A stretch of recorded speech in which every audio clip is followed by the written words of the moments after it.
You're listening to Protect It All, where Aaron Crow expands the conversation beyond just OT, delving into the interconnected worlds of IT and OT cybersecurity. Get ready for essential strategies and insights. Here's your host, Aaron Crow. Ted, sir, thank you for taking the time for me. We've had to reschedule this a few times, but that's what happens. Holidays and business and things come up, customers first, obviously. So I appreciate you being flexible and coming back to me, getting on the podcast. So why don't you introduce yourself, tell us who you are and what it is that you guys do. Yeah, my pleasure. Thanks so much. I think I've got to actually thank you for the leniency and the patience, because I remember, I think an asset owner called me right when we were in the middle of the podcast. You were more than gracious with your time, so thank you. Thank you for the opportunity to be on the show. My name is Ted. I'm a Houstonian. I am the leader of a company called SecurityGate, which I founded the better part of a decade ago, and on the premise that cyber risk assessments, cyber control gaps assessments, threat assessments, they were going to be a very important component of implementing products and solutions in the critical infrastructure sector. So have a great team based out of Houston as well as Milan, and really excited to talk about a couple of the things that I think maybe haven't been chosen to talk about on your podcast. Thanks for the opportunity. Yeah, man. So really high level, what is it that you guys do in these how do you help people with doing assessments and really diving into where they are and understanding where they are, where do I need to go from a third party perspective? Yeah, so I think it's important to understand kind of what my purpose for founding the company, along with my co-founder, Sharice Esparza. So I used to be an auditor at Shell, and I actually started in the quality management. That moved into risk management, and eventually she was an asset owner, OT budget owner. She did that for a pipeline company, then she did it for an offshore driller. And so we came together because she had to certify the world's first rigs at Shell to a known cybersecurity standard. She said, "Hey, how did it work when you were at Shell?" And so we just put our heads together. We recognized that asset owners have a lot on their plate, and when they decide that they want to make an improvement in their overall cybersecurity risk posture, maybe it's a compliance effort, maybe it's a visibility effort, they're generally going to start asking some questions about known controls. And we knew that was a very manual, archaic, breaking open seashells with rocks kind of exercise with Excel. And so we just built a multi-tenant software that can pull all of these CISOs, OT directors, IT directors, vendors. Think of us as, some people call us a GRC for OT.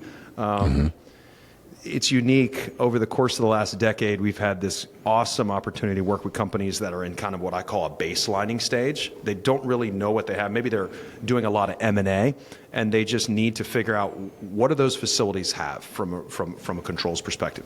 And then there's other customers that have been accelerating drastically their digitization and the decentralization of the overall risk management process. And so we help in both. And so I always tell people that our business model is we are a licensed software as a service that we sell to enterprises, right? In an annual revenue capacity. That's like the investor answer. But if I was going to tell the average person that doesn't really understand that, I would say we are in the business of marriage counseling for OT and IT. Because right now there's, and this is a huge topic that I think some people talk about IT will never converge and we must converge. Yeah. There's so many sides of the story. The truth is it's an extremely diverse asset owner base. And what I try to do on a regular basis, 80% of my time is just talking to CISOs about their kind of plan and what they're trying to leave behind. And what I find is that CISOs that are really, I think, fulfilled in their work, CISOs that I think are given accolades by their fellow teammates or their leadership, are those that are focused on leaving a legacy, right? And so when I go to work every day, I'm like, how can I visualize something to help them leave that legacy? So I hope that answers your question without being too product centric. I don't want to plug the company, but I'm in the business on the business side of cybersecurity personally. So Well, and you know, it's so important, and you hit on something that's and not really a product conversation, but there's something there, right? So I have an IT background, I have an OT background. I spent a lot of time as an asset owner. You know, I've worked at the Big Four. You know, I've been in a lot of different in a lot of different seats at that table, right? So I've seen that perspective of coming in as the IT guy, coming in as the OT asset owner, like as a consultant from a third party coming in and advising, and I've seen all of those different use cases, the different problems, the different concerns. And I think that's helped me, obviously, to be able to communicate and be able to drive that conversation differently than sometimes those individuals are. Some of the problem that a lot of these folks are in is, they don't know where they are.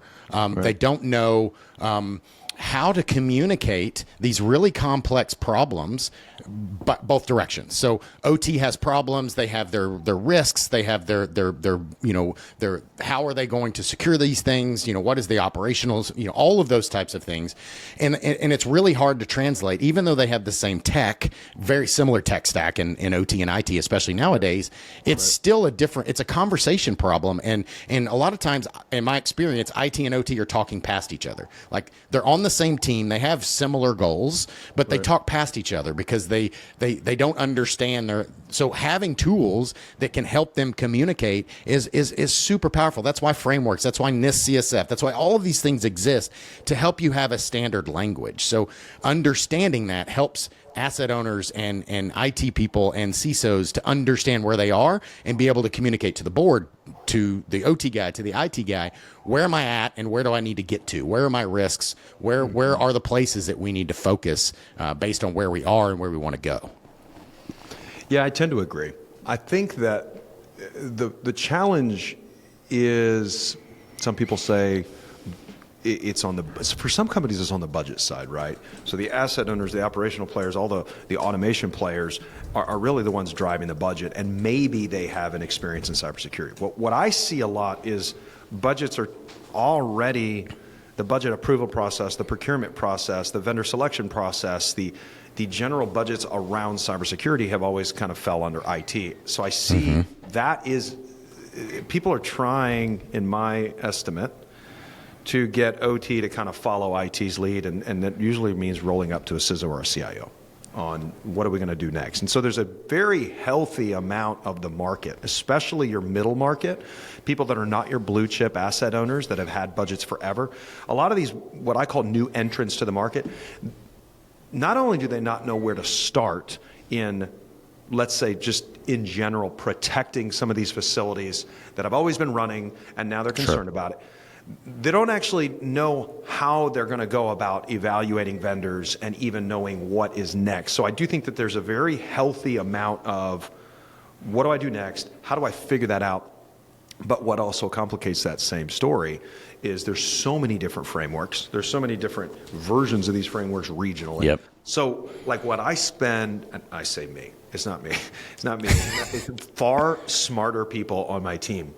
There's a healthy amount of time on the roadmap just making sure that we stay up to the most updated version of CMMC or C2M2 or NIST, all of them, okay? Yep. And I think that's a challenge for asset owners too. You brought up this whole concept of language. We only talked about budget, right? When you think about the controls, somebody says asset inventory, somebody says vulnerability management, somebody says, I saw it yesterday, business continuity planning, and somebody else says incident response planning, right? Right. So there are these finite differences in language that to the untrained cyber risk manager, to the younger cyber risk manager, will create confusion.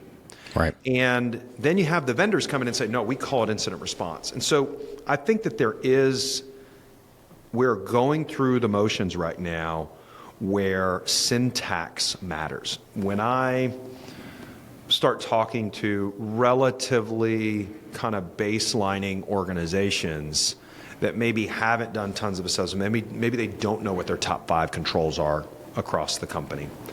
It's all about syntax. Like, you have to settle in on some level of language.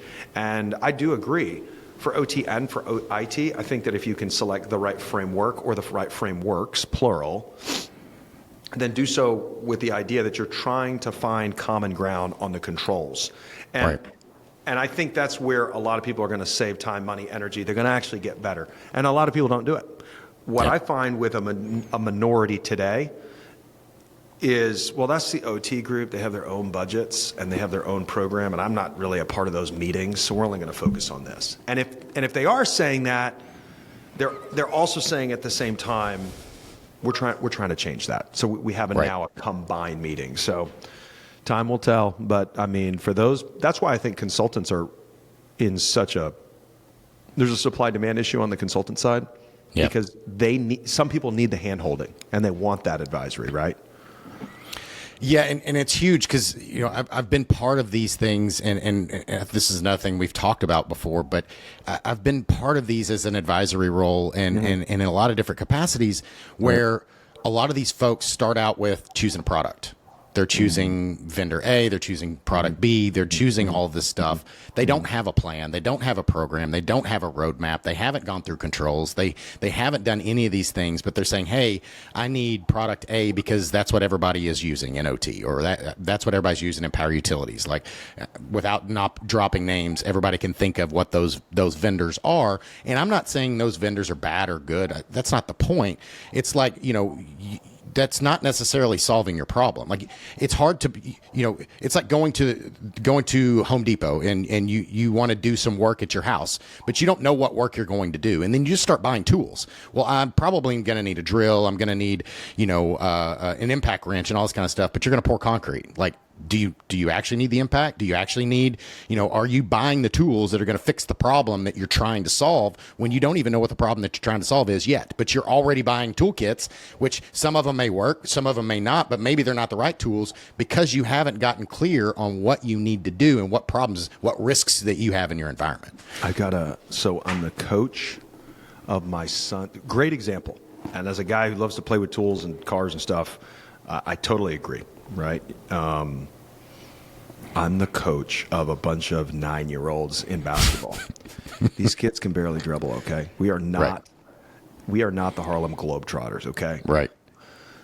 I'm the assistant coach. Okay. The coach is using one of those like NCAA whiteboards with the little pegs. And he's like, okay, we got to run this play. And then he comes to the practices with like this folder of all these things that we're going to work on. And honestly, they're tactics, right? They're tactics of how do we throw the ball at? Totally important. Is it the right time to get that level of capabilities focused on that?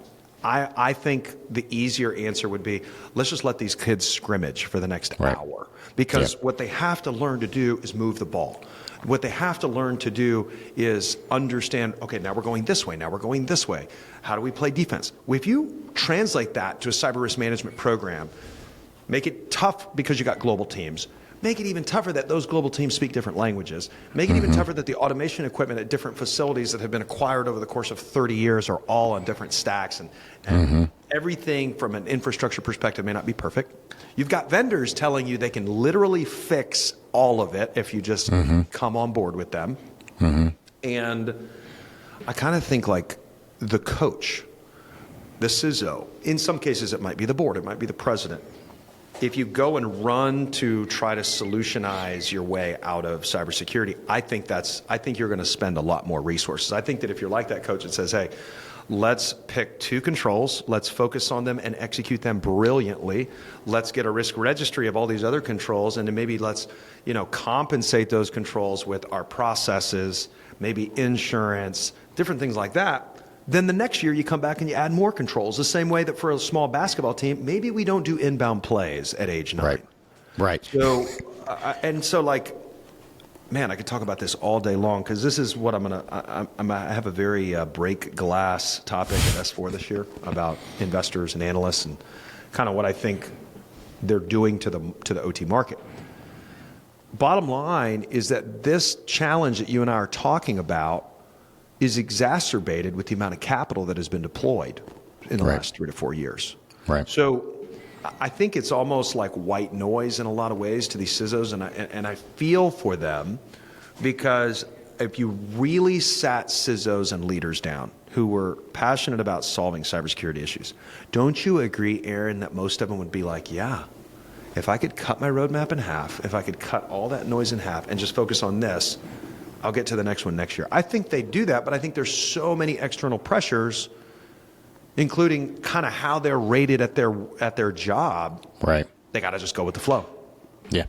Well, and their fear of, obviously we see all these things in the news now where, OT environments are being hacked and there's malware and all of this stuff that's happening. Yeah. So their fear of doing nothing and in their mind, or at least not doing nothing, doing enough, they're trying to push that ball forward faster than maybe they are. Like they're the 9-year-olds and they think they have to compete with, the Dallas Mavericks or the Houston Rockets, right? They're just not in the same league. They're not there yet. Like it's better to crawl before you walk, before you run. Like you can't just, I ruck every day. And when I started out I started out with a JanSport backpack and 10 pounds in my rucksack. Do you right? really? Every day, like 3 miles a day. But when I started, it was 10 pounds, right? And now I do 60 pounds. But I didn't just pick up 60 pounds and start going because it would have been hard. I probably wouldn't have been successful. I probably still wouldn't be doing it. I might hurt myself, a lot of those things. But it's just like with anything. You have to crawl before you run, right? You have to start where you are. And, when I've done a lot of these assessments manual on spreadsheets for the past, 15 plus years, most of the time when I go in and talk to these people, they think that success, if you use the NIST framework and the maturity level, 0 to 5 or whatever, right? They all think that 5 is the goal. And I have to coach them and say, look, 5 is not the goal. You can't be a 5 in all categories in the NIST framework. Like you cannot be a 5 maturity in all control frameworks, right? It's not reasonable. You don't have an unlimited amount of budget unless you have a open check and just can continue to write money. It doesn't make sense. Like that's not the goal. Success can be a 2. Success could be a 1. I'm going to mitigate that control with this, and this. 5 is not the answer, but most people are scared to not have 5 as a goal, thinking that they're going to be judged. Well, that should be my goal, and that's what I'm going to be judged against. But that's not what success looks like. Yeah, I talk a lot about this. I have, for the past 2 years in Europe at a conference in September, talked about this. And the NIST implementation tiers are pretty cool because the way that I like to look at it is most people coming from the investor world don't recognize that just because you have a facility out there doesn't mean that it's ultra critical to the business. So you never hear in the Wall Street Journal and I'm not picking one news source, Sure. Just the first that came to mind. But when you see cyber attack happening somewhere, okay, so out of all the facilities or out of all of the different infrastructure, what was it? What actually happened? A lot of these people are taking assets offline just to be, ultra protected. I always ask the following question. Have you tiered your facilities? And maybe you used a business impact analysis to do that. Because you're right, not everybody can and should try to reach that high level, whether it's from an auditor perspective, do you have a cyber risk management system that is in a state of constant evolution without management input? That's where everybody really wants to get, is that you've decentralized your cyber risk management program where somebody says, hey, that guy's not supposed to be in this facility, or this looks odd, right? When you go back to a 1, it's like, cyber what? Like, I don't know. So some facilities, maybe they're storage facilities, maybe they just don't have any critical processes. That's where they should be a 1 or maybe a 2. But the money makers, or the ones that involve some sort of risk to life or ultra downtime that is going to cost, the company on its P&L, that's where the majority of the resources are going to be. Take it from me as a product CEO who really lives by the land and expand methodology. You go into one facility or one part of the organization, you add value, they talk to their brothers and their sisters, and then you start growing, right? The problem that I think the OT market has, and I'm going to dive into this over the course of the next couple months, is that somebody didn't tell investors about how OT doesn't scale like IT. Fundamental. Right. Part of it has to do with criticality. Part of it has to do with maintenance cycles. Part of it has to do with, the life cycle of automation equipment.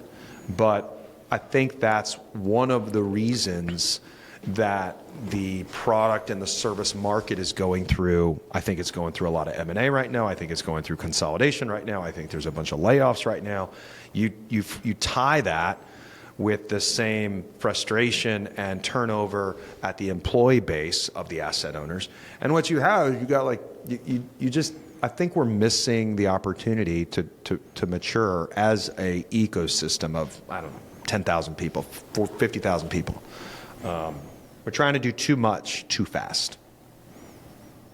Yeah, and you see that with, there's been a lot of purchases, Splunk and Cisco and Rockwell buying products and Right.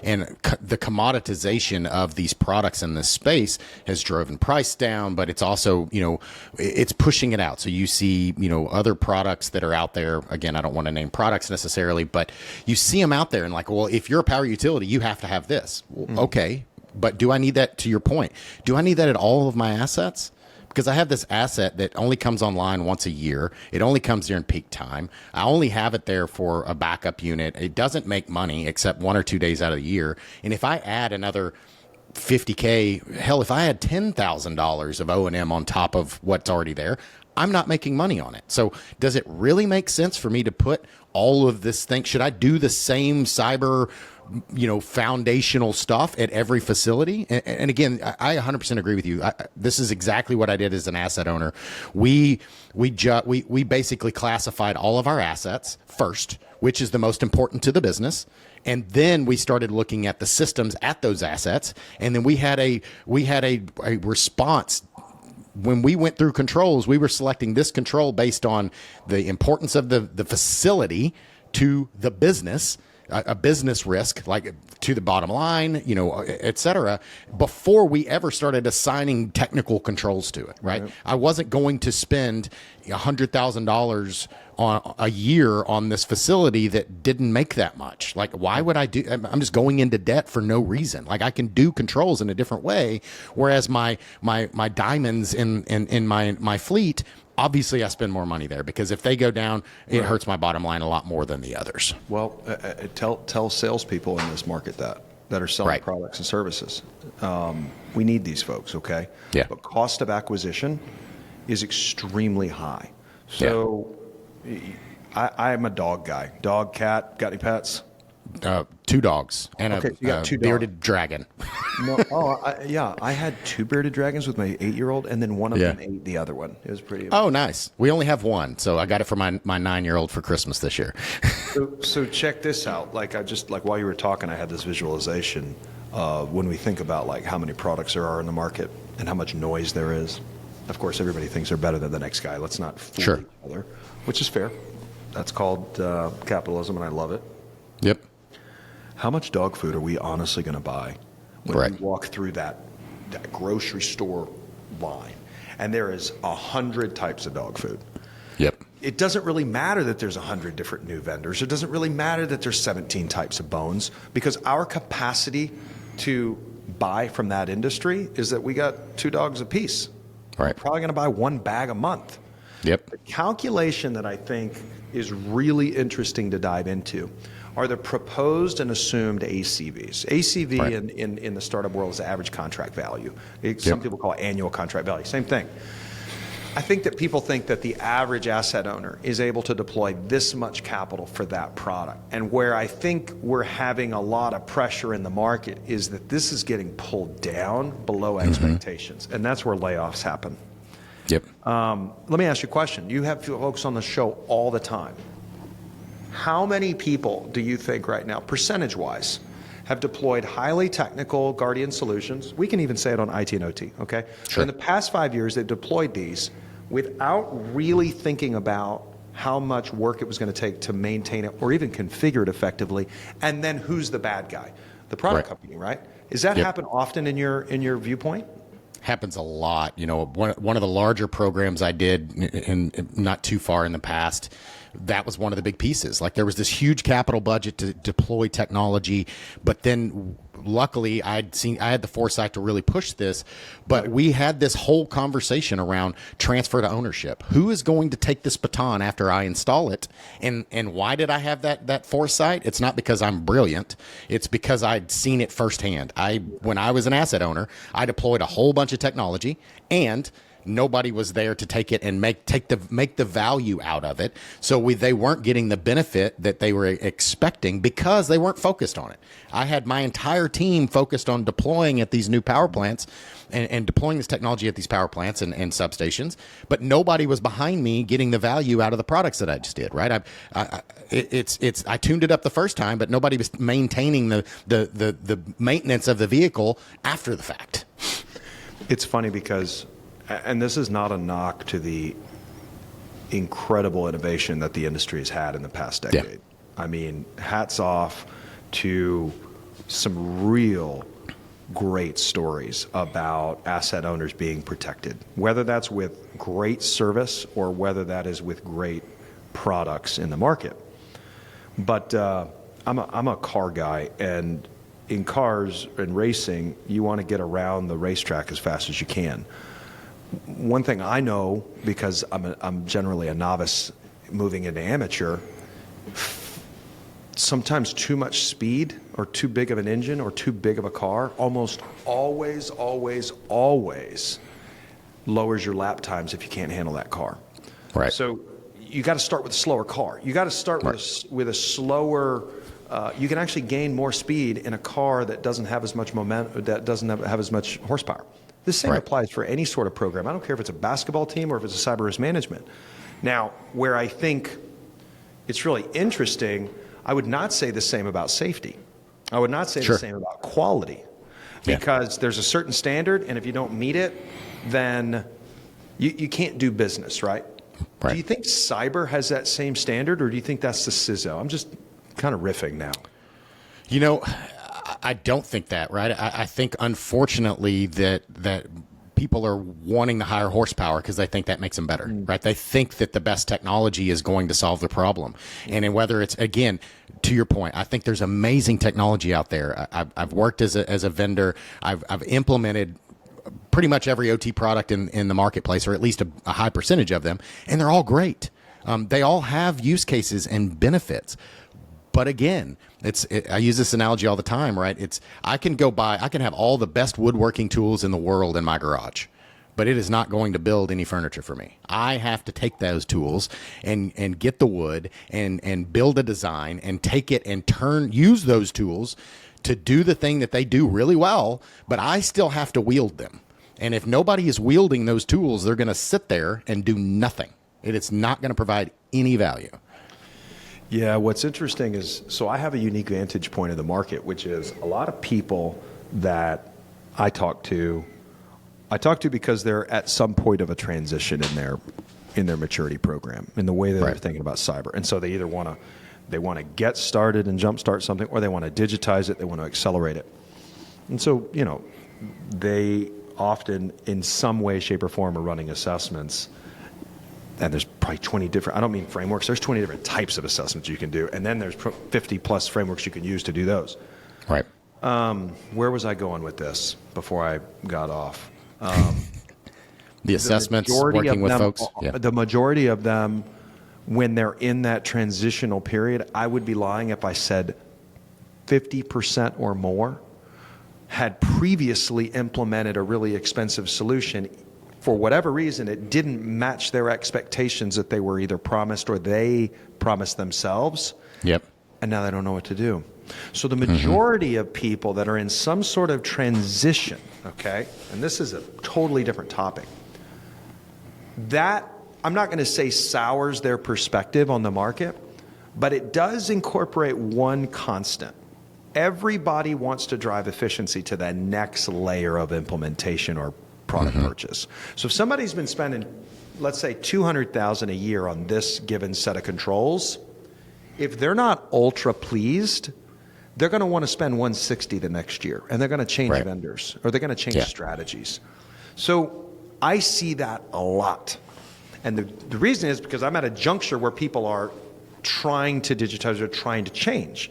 If everybody that is trying to change is also trying to save more money, then I ask the market, is that because top line budgets are lowering, or is it because they're trying to use the same amount of budget across more controls, or are they actually just trying to save money left and right by getting rid of things? These are the questions that I propose to market leaders, the investors in the market, the product leaders, the VP of sales, the CTOs, the CPOs. You know, the idea that the more that we build as a collective audience or a collective worker bees of innovation, I don't think there's a one-for-one ROI on everything that we build. It's almost as if we got to pace ourselves in this market. We have to stop thinking about what's my roadmap for the next 12 months, and we need to start thinking about what do I want to be true in 10 years. And I think that asset owners respect that perspective, at least the ones that are going to be most successful are. I think we've run really fast as a group of people, including asset owners. And I think right now we're all just kind of like taking our breath. We're on that ruck march with you, and we've got 60 pounds on our back where you're like pacing along, you're fine. The rest of the industry is winded. And I think we're seeing that. We're seeing it with layoffs. We're seeing it with stock prices. We're seeing it with M&A. Just a couple of my perspectives. I don't know. So how much of that do you see, and I have a perspective, I want to get your perspective on it. How much of that do you see that the asset owner or the CISO is really, looks that year after they've implemented, or 2 years or whatever that junction is, they're looking at that and they see it as a failure, but they blame the product or the implementation or the vendor versus how my point around this is, I think you can take an inferior product if you spend the most time with it and actually devote the effort to it. You would get just as much use or maybe more than trying to switch it out for the newest, latest, greatest bells and whistles, et cetera. In my experience, it's usually not the functionality that's the problem. It's poor implementation or at least poor use. Again, it's not the tools in my garage building the wood that's the problem. It's me not using them correctly. Workforce management, automation, digitization. I think there's a lot of product finger pointing. Hey, right. that solution just doesn't really digitize and automate the way that I had thought it would. I'll be the first to raise my hand and say that some cyber risk assessment programs are so intricately developed manually by ultra smart people, you can't have one solution that connects to everything. And if you did, you wouldn't want it to. And that's on the IT side, right? So I think that in a lot of ways, if you're trying to automate, digitize, scale, like all of this, a lot of it is in software and a lot of it is services, truthfully. I think that the asset owners are seeing that as a miss in the market. I know that because that's where I dove into about 4 years ago this idea of configurability for my own team, and it's working because whoever can configure the best recognizes that asset owners all do things differently. If I could tell you the number of NIST CSF or ISA IEC 62443-2 or maybe ISO that they took the standard or the framework and then they changed it. I think that the digital solution world from a lot of our market incumbents, they just can't keep up, especially not in this space. That's where I live, so I will say from a product perspective, I think that there's a lot of finger pointing that says that solution didn't do what it can't keep up with us in our OT methodology. Right. From a Guardian solution perspective, I don't think there's a lot of product issues. I don't have probably enough data to put it on a screen, but it's a great thing to start asking folks. I mean, sometimes folks just say, I have heard in the last 3 months with some really big market players, we rolled that solution out. It didn't do what they promised. Not pointing any fingers, but that happens. Sure. What I hear more is the previous CISO had deployed this solution, and that was under this sort of risk management methodology, and we're not doing that. We're doing this. So I think it's harder to judge whether or not the Guardian solutions are fulfilling the tasks that they promised. What I can say, without doubt, is that the price points are not achievable anymore. Right. And that's a different conversation on why we think prices continue to increase. It's the same challenge that I think they have with scale, right? So I think that your general question is like, why are people shifting gears, going to different product types, maybe changing strategies? I think that the underlying challenge is qualified personnel within the industry. It's, Right. I don't know, somebody said this, like it said, before you self-diagnose yourself depressed, make sure you're not surrounded by jerks. Right. Those are not my words, and it's not jerk, Right. it's actually something else. Yep. The same thing could be applied to, before we self-diagnose that the last 2 years of our cyber risk journey were a failure, let's take a look at the team that we had. Let's take a look at the strategy that we had, right? Before we say that we're not a carpenter, did we have a plan when we built that doghouse, or did we just start hammering nails? Right. I mean, so I don't know. There is the one thing I can confirm, Aaron, is that there is a shift right now. And it's twofold. There are, let's say, more mature asset owners that have been buying some of these new solutions since 2020, and they are battle scarred. They are hardened. They are not going to deploy resources infinitely because they're told to. Okay? Right. But then there's this whole other group of the market segment that really, really screws up the math, and that is new entrants to the market that are a little bit lower on the revenue side. They're smaller cap companies, but they have the same risks, and they're starting to buy these. So, some of the data that I'm going to show at S4, let's just say that asset owners aren't buying more per unit. The number of asset owners buying is increasing, and it's skewing the belief system of how valuable some of these products are. And how big the market is. I don't think we have an addressable market size problem. I think we're trying to attack as much of the market as fast as humanly possible, because that's what venture capital does. Sure. And when you don't really kind of hit the mark financially, what happens? Who really gets hit when asset owners don't respond to your marketing and your sales as much? It's employees, it's team members. So now we have a cycling problem with really qualified people in the market. Part of that is capitalism, but part of that is also,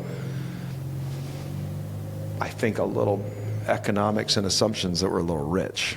Yeah. So we'll see. We'll see. And you've seen that hugely. You've seen it hugely, and especially in the last 18 months, 12 months, whatever.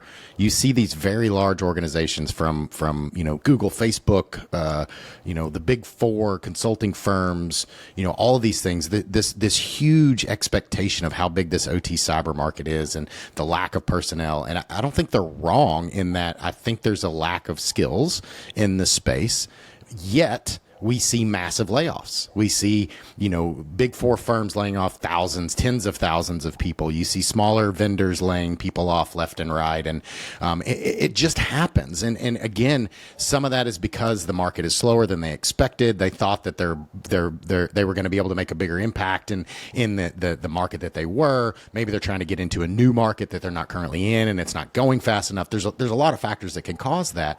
But to your point, a lot of this is being built up because of inflated expectations, inflated cost points, inflated the amount of buyers, how much they're willing to spend, how fast they're willing to spend it, and the scope that they're willing to test it out in. They expect them to just deploy it everywhere, when a lot of these, in my experience, especially in the past 2 years, more and more folks are saying, I want to do this slowly. I want to do this at 1 or 2 facilities. I want to start it out small and grow this thing. It's a smarter way to do it. Some of that's maturity. Yeah, I think we're all learning, right? I mean, as a product CEO myself, ask me if my assumptions have been right in my financial modeling, right? I think we're all learning, right? And I think sometimes you get sunburned, and I think sometimes you get a bruise, depending on where you place your bets. Yeah. I think it's a natural evolution. I think a lot of products come into the market. Gartner has, I don't remember what it's called, but a lot of products come into the market. Everybody's super excited about it. And then I can't remember what it's called, but it's this downward swing in supply based on a downward swing in demand, because people just kind of get over that. And so where we are with various product types, I think there's some really good analysis out there, and I think a lot of it has been generally accurate.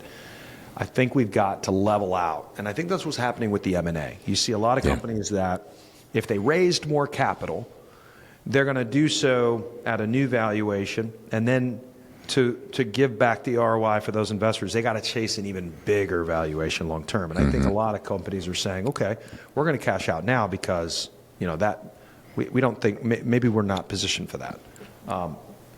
I really don't think. I think the consolidation of the market is the number one thing that can happen right now to save us all. Right. Yeah. And that'll keep happening. It's super interesting. I think that if you're a marketing if your job is to market the value of a solution and your job is to sell the value of a solution,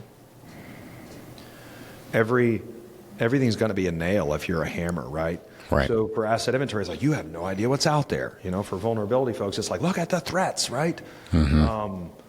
If you're a service company, you're like, did you know that there's a $1.8 million open jobs? It's like, who the hell comes up with these numbers, right? Right. I'm bullish on small niche players that really understand their ideal customer profile. Yeah. And I'm bearish on monster companies, specifically kind of major marketing comments that have had so much market share that they feel like they can just kind of overwhelm the market and put more people in place. Advisory services, I would calculate as extremely as important, okay?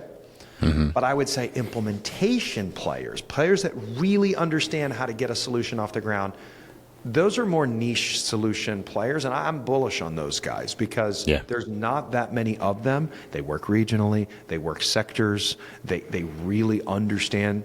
I think that one of the core tenets that I take to work every day is if you don't really, truly understand the exact customer that you're trying to serve, then you're going to try to serve too many and you're not going to win. Same goes for a CISO.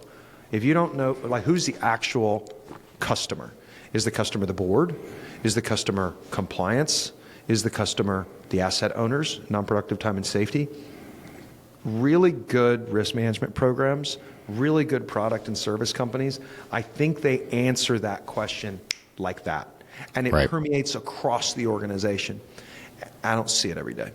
I don't see it on the vendor side, and I don't see it on the asset owner side. And it's one of the top questions that I think helps illuminate whether a company in this market dynamics, where there's tons of dog food on the aisles, right? Whether they're gonna make it or not. Yeah. Well, and it's so ironic, right? Is it's the same thing as it is, and you can break this problem statement down to something very simple. It's like, the dog food. Like, what do I need? What does my dog need? And getting clarity on what I'm looking for, right? And it's that same thing. If I need to lose weight, I can't just say, hey, I'm going to start working out. Like, what is my goal and how am I going to get there? If I want to, buy a new car, like, what kind of cars am I looking for? Like, I don't want a minivan. I'm looking for a truck. Well, I shouldn't be going to the Audi dealership and looking at the S5s because that's not going to check the box for the things that I need. They're sexy, they're fun, they're amazing to drive, but it's not gonna meet the criteria of what I really need. And unless I get really clear, I'm gonna spend a whole bunch of time, and there's a lot of good products out there, but they may or may not fit the bill for what I'm looking for. Spending time just focusing on who is my customer? What are my primary risks? What are the things that I want to focus on and drive this thing towards is hugely impactful in deciding what are the right products and people, process, and technology. All those things can fill in those voids, but you've got to start with, where do I want to go and where am I at today? Yeah, I think it can apply to anything. I think there's a positive correlation with success in anything that you do, right? And how specific you can kind of plan out what that looks like. Because if you get a really good plan, or what I've always said, and I didn't learn this till probably the last couple years, but going through the really tough job of planning requires the leader of an organization to actually say no to a lot of things. Because when you actually choose the path you're going to go down, knowing and having the confidence that that's the right path is preceded by thinking about all the other paths you could take and actually saying no. So I think that the power of the critical sector cybersecurity leaders, and it is illuminating right now, is their power of no. Yeah. Maybe I title that presentation that, because that's what it's about. And, It is. When assets owners start saying no to things, the product and service companies are like, what do you mean? Especially these big marketing companies, like, what do you mean? And I think that's the power that we must project as asset owners, because there's too much dog food in the aisle, and you only have one dog. So, yeah, it makes sense. I think it makes 100%. sense. Yeah. So all this said, all we talked through, next 5 to 10 years, what is the one thing or a couple things that you're looking at that, maybe is concerning coming up over the horizon? Hey, we better do something, or there's some concern, and maybe what's something that you're excited about that you see that's beneficial that you're excited to see coming up on this cyberspace. Professionally in the cyberspace? Sure. I spent a lot of time over the holiday as a previous soldier walking on roads that I didn't know if there were IEDs left and right. Regardless of where geographically we look, I'm concerned about where we are as a globe. Okay. Yeah. I think, and where is that going to take us? Yeah. A lot of people would say that conflict is a good thing for cyber. Okay, but is it good for humanity? Okay. I think we're balancing right now between, I wrote this in a LinkedIn post and I can't remember what I had said, but I think we're balancing right now as a globe between order and freedom. Fundamentally, I think some countries want to be free to think, act, do what they want to do, and others are saying you have to be, there needs to be more order. That balance, I think, is going to play with the cyber industry a lot. I think that there's no doubt that the addressable market will continue to increase. It will be interesting to see how supply and demand curves feed off that. We had a lot of global conflict in early 23, and markets were not moving. So I don't think there's a positive correlation just because there's global chaos or global conflict that everybody's going to buy more cyber. I don't think so. So, that's one of the things that I think is concerning. The thing that is encouraging to me is I see the market coming. I see it coming to an area that I like, and I like talking about the business side of cybersecurity. I'm not a guy that has bought PLCs off of Amazon and set up, workstations and, critical infrastructure and automation in my living room. It's just not a skill that I have. It's not really, that's not my passion. But how I serve the industry is trying to ask, okay, what are we trying to accomplish here? What are the resources that we have to do it? And so where the industry is moving today, man, it's in my wheelhouse. So, I'm really looking forward to more CISOs talking about the business side of cybersecurity. And my core belief system, and I say this in the Business of Cyber series, is there aren't enough resources out there across time, across your team, across budgets. But the threats, the risks, the business impacts of those risks, they still exist. And I think they're growing.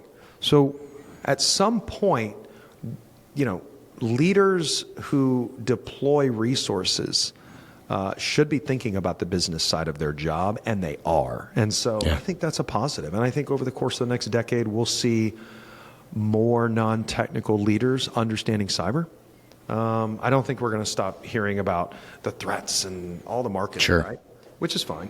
But I do think that we're moving as an industry towards a more sustainable state of cybersecurity, similar to what we've seen in the safety industry, similar to what we've seen in the legal industry, similar to what we've seen in the privacy industries that support these big companies. So Right. cyber is a business problem now. It wasn't, let's say, in every boardroom 10 years ago. Right. And so I think that's a positive. So that's Yeah. I'm concerned about where the globe is going, but I'm also confident in the people that are charged with protecting it. Yeah, that's good. That's a good place to be. I agree with you on both of those fronts. I've been very fortunate to meet some amazing people in this space and work with many of them as well, mentors and mentees and all that. I'm extremely encouraged at the people that I meet and podcasts that I get to sit across from at conferences and having a drink and a coffee or a beer or whatever that may look like, and the conversations and the grit that they're willing to do and put in and go above and beyond. It's empowering to see, and I love it. So how do people find you? Get a hold of you if they want to engage with you guys? Give us your call to action. Call to action. My name is Ted. Last name is Gutierrez. That's with a G.